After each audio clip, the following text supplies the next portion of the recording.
Money with Santosh Sirur. Hello and welcome to another episode of The Sound of Money. Well, we've been telling you and talking about Sound of Money from a pure money, finance kind of a standpoint. But today is one of those episodes where we're going to talk, well, from wealth to health. And how is it that wealth and health have come together in two different ways and in many more ways, actually. And joining me on this episode of The Sound of Money is Ketan Mavinkurve. He is the founder and the CEO of Alpha Coach. Now, what is Alpha Coach? Well, I want Ketan to talk about it. It's basically a personal health trainer app. And what is it that brings the sound of money element into this is something that we're going to discuss in the next 15 odd minutes. So hi, Ketan, and welcome to The Sound of Money. Thank you so much, Santosh. Thank you so much for having me on your show. Really appreciate it. And I'd be happy to talk about everything that's health and wealth on this particular podcast. Yeah. So Ketan basically has had his journey from wealth to health. And of course, wealth is still equally and more important for him. But he has been essentially a chartered accountant as a student, as a profession. And then he was into finance over the couple of years. It's only in the last year, in mid of 2020, he thought, well, it's passion that is something that's equally important in life, and went on to start his company, which is Alpha Coach. And well, we'll talk more about Alpha Coach. So Ketan, the first question for you is this, the leap of faith, right? You went into is taking a very strong decision and pursuing your passion, right? As for Alpha Coach. Tell us a little more about this. Sure. So just to give you a little background. So like you said, I'm a CA and, I've worked in financial services almost 20 years. So I started with, audit. I was in investment banking, and then I did private equity for about 15 years before I finally quit that. Now, so the thing is that, while obviously being good at what I did, it just, I never somehow felt like I woke up in the morning and I want to analyze 3 companies and sit and invest in them. It was great as a profession. And but for a very long time, ever since maybe even growing up, I always had this thing, looking at, say, Arnold, looking at Sylvester Stallone and Rambo and Rocky and stuff. And I wanted to figure out, how do these guys build such incredible physiques? And I always want to figure out how I can do that myself. So I also struggled with my own fitness growing up. I always had that little South Indian, little pot belly, always a little scrawny and stuff like that, but I had never been able to crack that myself. So fitness was for a very long time on my radar, and I had to figure out how to do it eventually. So as a side hustle in 2016, I actually started a local boutique gym business. It was a personal training studio, which was targeted to getting people like you and me who are not really in the field of fitness or in the field of, say, cinema or media, whose careers and livelihoods didn't depend on it. How can regular people like us get fit? And we opened that, and I partnered with a good friend of mine who's an expert at fitness. And, we still sort of struggle to figure out how we can do this for normal people. And then over time, I actually was, after studying what these people do, there are gym trainers who are always in good shape. There are bodybuilders who saying in 3 months, I have 4 months or 6 months, I have a show, and I'm able to get to, the shape I want to get into, like on stage. Film stars look, extremely lean or extremely bulky, depending on the roles that they have to play as heroes and heroines, whatever, right? How do they do that? And it just boiled down to figuring out exactly what their life's priorities are and where fitness lies on them. What are the basic daily habits that they sort of incorporate into their life, and how these, when done consistently over time, beat the go hard or go home strategies that most of us think about doing a 40-day challenge or a 12-week transformation program, as opposed to this thing. So I, therefore, taking this leap of faith was at some point, I think it was always coming about, right? So in COVID, in 2020, we shut down our gym. And that's when I thought about, how do we overcome this problem of having a physical space and not being able to scale it up as much as I'd like to? How do we circumvent the fact that if something like this ever occurs again, and there won't be any, and if there are any more lockdowns, how do we actually get past that particular problem? And that's where I thought about using technology and building an online platform. So the good part is that when I do, and I realize that especially, during COVID, when you're sitting at home alone and working, I realized that the amount of time that I could spend just working on this particular project, so to speak, this passion project, as I would call it, I could just spend hours and hours because I was in a flow state at some point. I could just spend hours and not realize, oh my God, I spent 4 hours just working on a particular thing. Yeah. And it never got me tired. So that's when I thought I should finally, at some point, make this switch. And therefore, I took that particular leap of faith and said, I think I should make my passion finally my business now.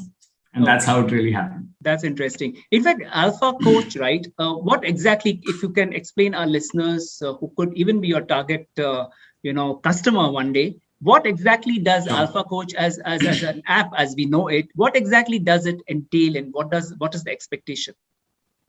Sure. So Alpha Coach is meant for people who have fitness as on their radar in some level. Like, these are not for people who've never tried fitness, but at some point they would have tried it. They may have not got the results they wanted to. They may have tried, hiring a nutritionist and getting a diet program at some point. They may be going to the gym and struggling to sort of see results. They work hard in the gym. You see people, on, for example, Carter Road, you've got hundreds of people running every day, struggling to see that, right?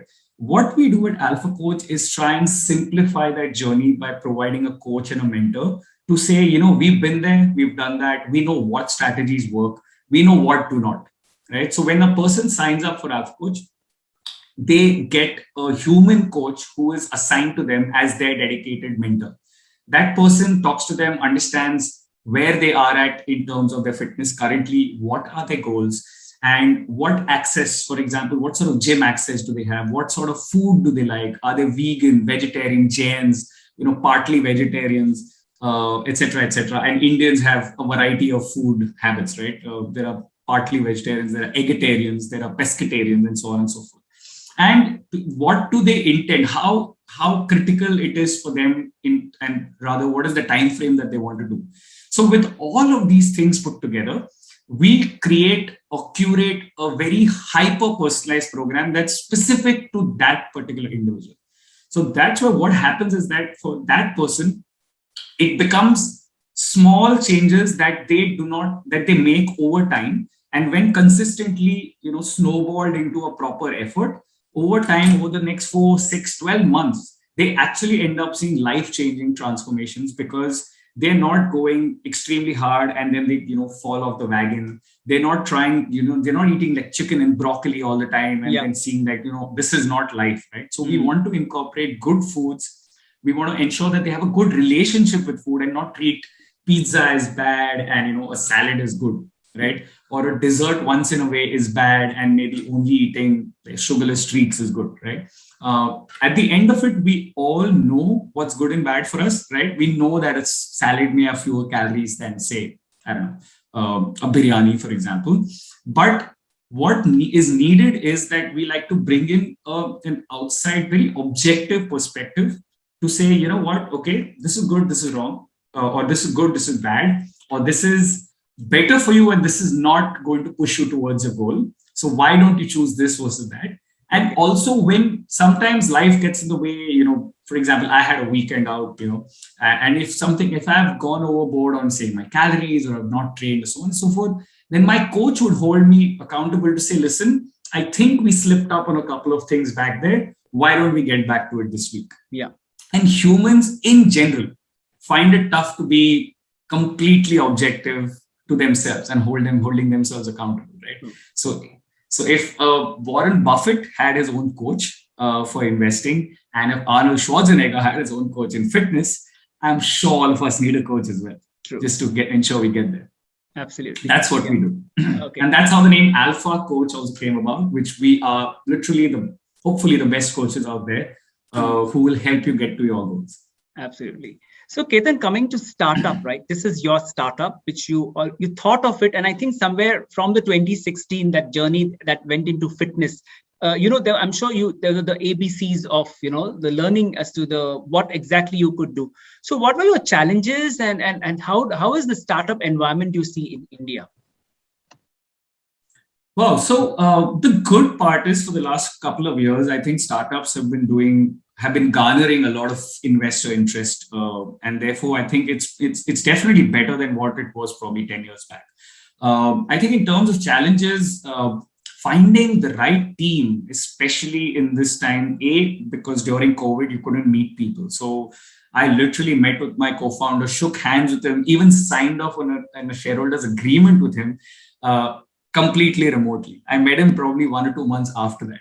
Okay. Secondly, right now with the tech becoming so hot, right, in globally and especially in India, and if you see the kind of valuations people are seeing, the kind of hiring that is happening, finding the right talent was definitely a challenge and took a bit of time. But now we've been able to build up a very, very strong team on the tech, marketing, HR, and especially coaching side, which is where the best tech, best talent sort of is in terms of operation lies. That was a bit of a challenge, but I think over time now we built a very formidable team. Other than that, I think it's all about having, again, the right been there, done that, friends and colleagues that I could have reached out to, but I sort of maybe found it slightly easier than most, because I was already from the industry. So I already knew a lot of VC people in VCs. I already knew a lot of people in investment banks. I myself spent a lot of time understanding how capital is raised and stuff like that. So it sort of was, you could say, slightly easier, but it's not an easy journey. It's not for everyone. It's definitely tough. And you have, as I call it, founders have either complete terror or extreme euphoria. There is no in between. There is no normal day that happens. So it's like it's like one of those high pulsating TV series where you have drama, action, mystery, some horror, and a lot of elation and happiness and joy all in one day. And I think all days pretty much function like that for us. Sure. Someday there should be a Netflix on startups and the challenges one faces, I guess, right? Yeah, for sure. Yeah. So coming to Ketan, VC funding, which is, yes, in your case, as you say, you are a bit lucky because you've been into that space. You kind of knew whom to approach, how to approach. But, there are newbies who would love to get into maybe something really excelling at something and want to kind of move into that. What are the key steps one really needs to be aware of when it comes to key, venture capital, private equity funding, or even reaching out to these guys? Sure. So the first thing that a lot of people believe, which is very untrue, unfortunately, is that if you build a new startup, it'll get funded. So that's the biggest myth. I think maybe only 10% of new startups get funded, and which is why a lot of them, after bootstrapping, trying to live off it, foregoing salaries for 2-3 years, people tend to eventually give up. The problem with it is that most people start startups not with a view to solve a massive problem that they truly believe in. They think startups are cool. They think startups are, they will become the next, I don't know, Elon Musk or Kunal Shah or Gaurav Munjal or whatever. And they think that they're going to become one of these guys and just become, stars overnight. So the first thing that I would advise new people who start up this thing is that first you need to really identify with a problem that you are seriously passionate about solving. And that actually does shine through in every conversation that you will have with another human being who is basically the venture capitalist, right, at the end of it. So that authenticity of solving a problem is what usually people like to fund, and not do the fact that, oh my God, I'm going to make a 10x or 20x or 100x on my investment. That's the first thing that people should do. The second thing is, I think 67% or something like that is the statistic in which is the success rate when you already have a very strong co-founder. So many people want to do this alone. They don't want to forego equity at the beginning. And they like to think that they have all the skill sets and they don't like to delegate work. So if you have 1 to 2 co-founders who are strong, because you need 3 critical aspects on this. You need to be able to understand business for sure, but you also need the technology. So you need a strong tech person who is in your founding team, and you need somebody who understands marketing and product, who will design products based on what the market really needs. So if you have a strong top A team, right, your CXO team, if that is strong, not just necessarily your co-founders. I only have one main co-founder who is Vishnu Venugopal, who's my head of product. Then we have Karan, who is our head of technology. He's not co-founder, but he joined us pretty early as well. We have Gautam, who heads marketing, and Pushpam HR, and so on and so forth. But they are extremely strong, extremely experienced in their fields. And we have built the CX team, which is very, very, very strong, so that then they can find the right people below them and be able to get the process and work done very, very efficiently. So that's very important. So I would suggest get a co-founder, very, very critical. And thirdly, you need to be able to tell a story. You are not, it's actually, founders are funded when you are able to tell a fantastic story about why you started it, how it's going to impact the world, and how you are going to make it scalable so that it impacts a large number of people, right? That's very important, because if you're not telling a story, VCs see, I think, 100 emails every single day, right? So if that subject line doesn't jump out, right? Yeah. Or if it's not coming through a good network of their own, then those things get lost. And my emails have got lost for sure, and I learned over time. Right. And lastly, the fourth and most important thing is to build a remarkable product. As one of the people I follow, Girish Mathrubootham of Freshworks, he said he took a line from the movie Taken, right? And he said, you know what? If you build a remarkable product, they will find you and they will fund you. And I just found that so amazing, because most people chase money. Yeah. But if you create a product that is so amazing, you will create that pull factor that will allow people to find you and say, hey, these guys are outstanding. We need to have that FOMO to be able to find them and chase the founders to fund them. And that's what's happening with Remarkable Founders. Okay. Coming to venture capitalists, are there quite a few out there, or is that a challenge also for somebody who's getting or wanting to get into a startup? I would say there's so much money out there. It's unbelievable the amount of capital that you're seeing out there these days. There's some names that when I started researching, I'd never heard of. They were obviously the same big names that you see a lot, right? But there are so many venture capitalists, seed funds, angels, angel companies, and so on and so forth, that honestly, if you tick the 4 or 5 boxes that I spoke about earlier, it honestly is not it's not a Herculean task. This thing, it takes time for sure. I mean, any good thing any meaningful thing takes time. Even in fitness, we tell them, you didn't get fat in 12 weeks, don't expect to get thin or lean and fit in 12 weeks, right? It's exactly the same thing. You can't expect that you will be able to reach out to those 100 VCs, have those 50 conversations, do the second, third round, and so on and so forth, and actually get funded in a matter of 30 days. Although people say seed rounds get closed in 30 to 45 days.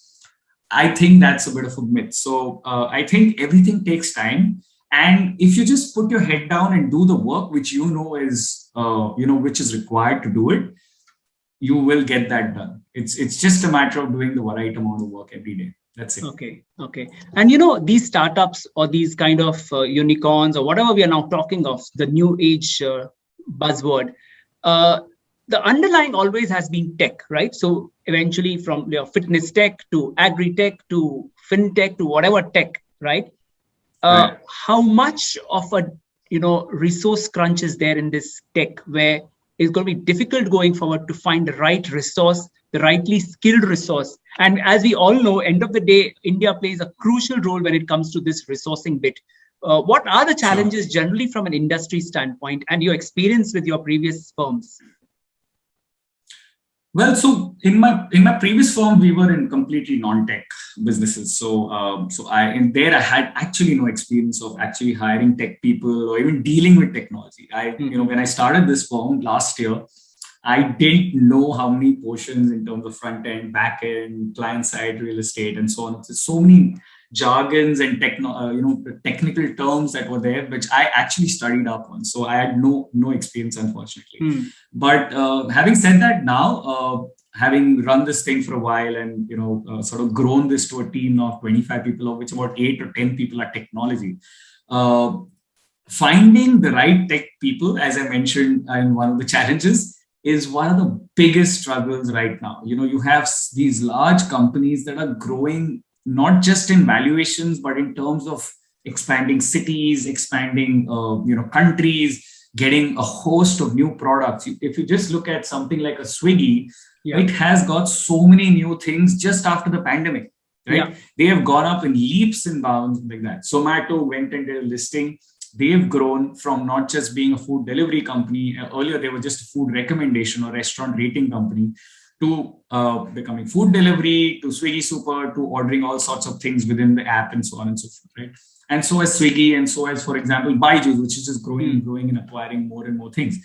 So the problem is, with this sort of growth comes obviously that kind of resource requirement. So the big companies are surely lapping up a lot of the good tech talent right out of IIT colleges, and experienced people lapping them up, giving them offers that people are just like unheard of numbers. True. So if a company like us, which is really at the start at this point of time, surely finds it tough to find people who are paid obviously a reasonable amount that you can justify as a proportion of the entire team cost, but also somebody who has a vision to create something large. Right? We're not just giving people an opportunity to work on a particular project and an aspect or a module of an application, but we try to find people who have a larger vision to say, I want to create this thing that will help millions of people get fit. Yeah. I want to create this application that will impact so many people around the world in the future. Right. And I am part of this, hopefully, next unicorn that, people are looking to build up. Obviously, everybody starts off with that thing. Yeah. So that is the kind of people that are fewer, as opposed to saying there are workhorses that you will find for sure, who are just interested in just building, not really being part of something larger, but to find people who have or share a common purpose. Yeah. That's the kind of people this thing, and those are surely very, very, very small in number. Shortage is definitely there. It's always there. Yeah. Okay, then coming back to your health app, right? The timing couldn't have been more better. I mean, unfortunately, yes, COVID and then the pandemic, but the sense of fitness, the knowledge, I think the importance of fitness has suddenly immensely grown, right? And of course, to add to it, you had the work from home, where to a great extent, and may not be in all cases, I think the work-life balance has that a little bit of more awareness, and I think companies have given that kind of attention to their staff and the resources. Do you think this is the right time in terms of your fitness app to step into this market? And what is the sense of, you find that this is the best time for even guys on the ground who are work from home or maybe going to office, that health and fitness is the most important thing? Yeah, so, health, as the old adage goes, health is wealth. I think health is, if you don't take care of your health now, right, you will start paying for your illnesses later, right? So it's actually a very like for like equation, honestly. As cliched as that thing sounds, it's super true, unfortunately, right? True. Yeah. Now, the thing is that what COVID did was that it allowed us to sort of think a little beyond and out of the box. You and I wouldn't have been talking on Zoom and doing this conversation had COVID probably not hit, because we didn't use Zoom or any of these online meeting applications as much. I would literally go for one meeting and travel to Delhi and spend the whole day. Well, now, unless I have a 2-day real, work over there where we have to spend the whole day holed up in a meeting, I just want to travel to Delhi for work. What COVID did is it had a seismic shift in how we actually operate, and digitization was seriously accelerated by, I don't know, some people say 2 years, some people say 10. So you give or take, maybe say, let's take 5 for average, right? Now, health is again what people started taking very seriously because, though they realized that although it's not a given that if you're generally healthy, you wouldn't catch COVID, or the fact that you could have complications, but more so, people with comorbidities, which is another new term we learned during this pandemic, definitely statistically faced far more complications, you could say, than those who just were generally fitter and healthier, right? So, which is why people said, okay, you know what? I have a little bit of time. I don't have to get ready in the morning. I don't have to commute. I'm going to work from home. Can I start getting fit?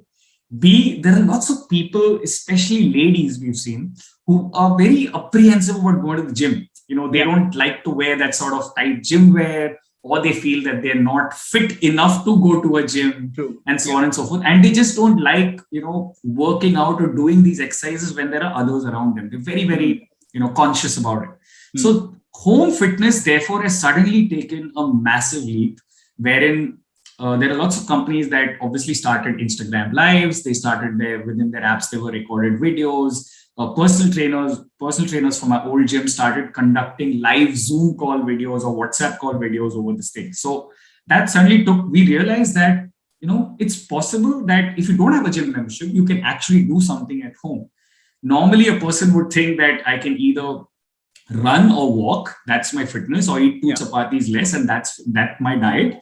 But now they realize there's so much more that can be done even in a 10 square feet space, where we will do spot jogging, just to burpees, just to push-ups, and so on and so forth. So it is actually possible to do all of these things. So the massive increase, so globally, I'll just give you some numbers. There was a 45% increase in fitness app downloads in 2020, right? And in India, that number was 150%.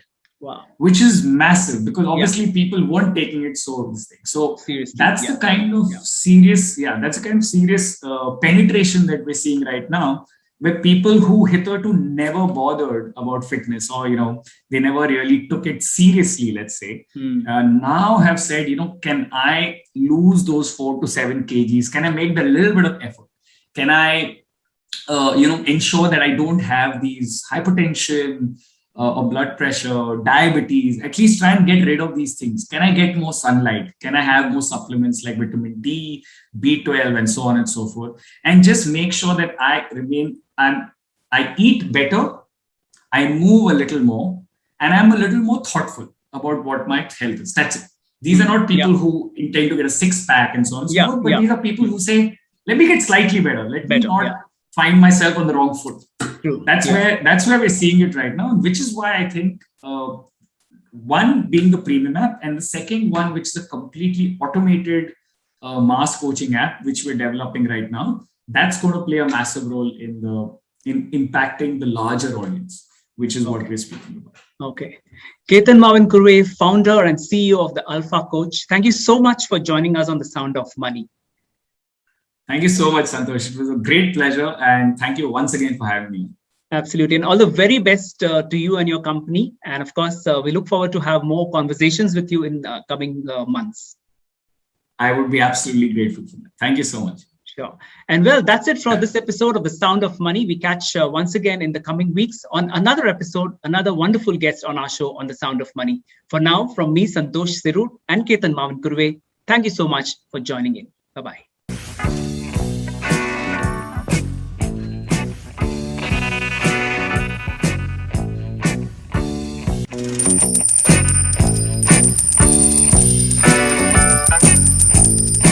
Sound of Money with Santosh Sirur.